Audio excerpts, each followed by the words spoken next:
ரஜினிகாந்த் அவர்கள் பாஜக கூட்டணியில இணைஞ்சு செயல்படணுமா, அப்படி இல்லைன்னா ஒரு தனி கட்சி ஆரம்பிச்சு அவரோட அரசியல் பயணத்தை தொடங்கலாமா? சூப்பர் ஸ்டார் ரஜினிகாந்த் அவர்களை நாங்கள் யாரும் நிர்பந்திக்க முடியாது. அவர் தனிப்பட்ட விருப்பம் அது. சூப்பர் ஸ்டார் தனி கட்சி தான். அவர் கட்சியே தனி கட்சி. அவர் இந்த ஸ்டேட்டை விட சென்ட்ரல் லெவலுக்கு அவர் போஸ்டிங் இருக்குது. அது நாங்கள் எதிர்பார்த்துட்டு இருக்கோம். அந்த ஸ்டேட்டில் அவர் பத்தாது, சென்ட்ரல் லெவலில் போகிறாரு. அவர் அரசியலுக்கு வர்றது வராது அவர் சொந்த விருப்பம். தலைவர் அவர்கள் தனியாகத்தான் போட்டியிட வேண்டும். எந்த கட்சியுடன் கூட்டணி வைக்காமல் தனியாக போட்டியிட வேண்டும். யாரோட பாதையில் நடக்கிறவர் கிடையாது.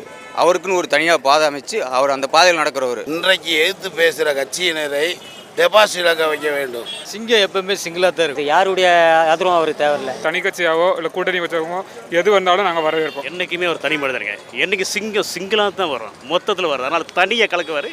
தனித்து நின்னா கூட பயங்கரமான வெற்றி பெறுவார். கண்டிப்பாக தனியாக தான் செயல்படணும். தலைவர் எந்த விருப்பம் போடுறாரோ அந்த விருப்பத்தை நாங்கள் முழு மனதோட ஆதரிப்போம். எங்கள் தலைவரை நாங்கள் அரசியலுக்கு வர சொன்னதே தனி கட்சி ஆரம்பிக்கத்தான். தலைவர் தனி கட்சி தான் ஆரம்பிக்கணும். என்றைக்குமே தலைவர் சூப்பர் ஸ்டார் தனியாக தான் ஆரம்பிக்கணும். எங்கள் தலைவர் யார் தேவையிலையும் முதல்வராக வரமாட்டார். அதாவது அன்பு தலைவர் யாரோட இணைந்து செயல்பட வேண்டிய அவசியம் இல்லை. யார் கூட எங்களுக்கு கூட்டணி கிடையாது. நாங்கள் என்றைக்குமே தனி கட்சி தான். எங்கிட்ட கேட்டால் நாங்கள் தனி கட்சி தான் சொல்லுவோம். நாங்கள் எங்கள் தலைவரை எதிர்பார்க்கறது தனியாக நின்று பண்ணுறது.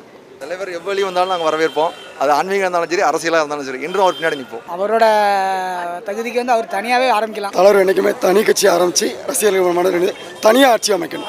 அவ்வளோதான், கூட்டணி வேண்டாம். உள்ளே தனி கட்சி. உலகெங்கும் வாழும் தமிழ் உறவுகளுக்கு ரெட்பிக்ஸ் சார்பாக நன்றிகளும் வணக்கங்களும்.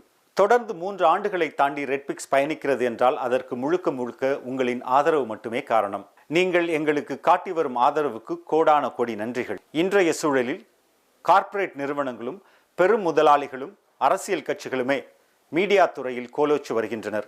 இவர்களுக்கு மத்தியில் மிக எளிமையான பின்புலத்திலிருந்து தொடங்கி உண்மையையும் நேர்மையையும் உழைப்பையும் மட்டுமே மூலதனமாக கொண்டு செயல்பட்டு வருகிறது ரெட்பிக்ஸ். இந்நிலையில் ரெட்பிக்ஸை மக்களுக்கான ஒரு மாபெரும் ஊடகமாக மாற்றுவதே எங்களது ஆசையும் கனவுமாக உள்ளது. இதற்கு பெருமளவில் நிதியுதவியும் தேவைப்படுகிறது.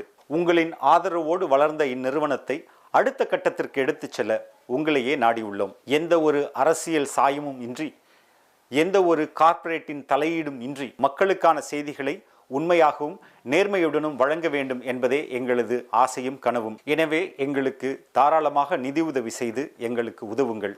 எங்களுக்கு நிதி உதவி செய்ய நீங்கள் முன்வந்தால் உங்கள் காசோலைகளை Redpix media private limited, number 21 first main road, CID colony, Mylapore, Chennai 4 என்ற முகவரிக்கும், அல்லது நீங்கள் எங்கள் வங்கியில் நேரடியாக பணம் செலுத்த விரும்பினால் Dena bank, Alwarpet branch, account number 086311023903 என்ற அக்கவுண்ட் நம்பருக்கு அனுப்புங்கள்.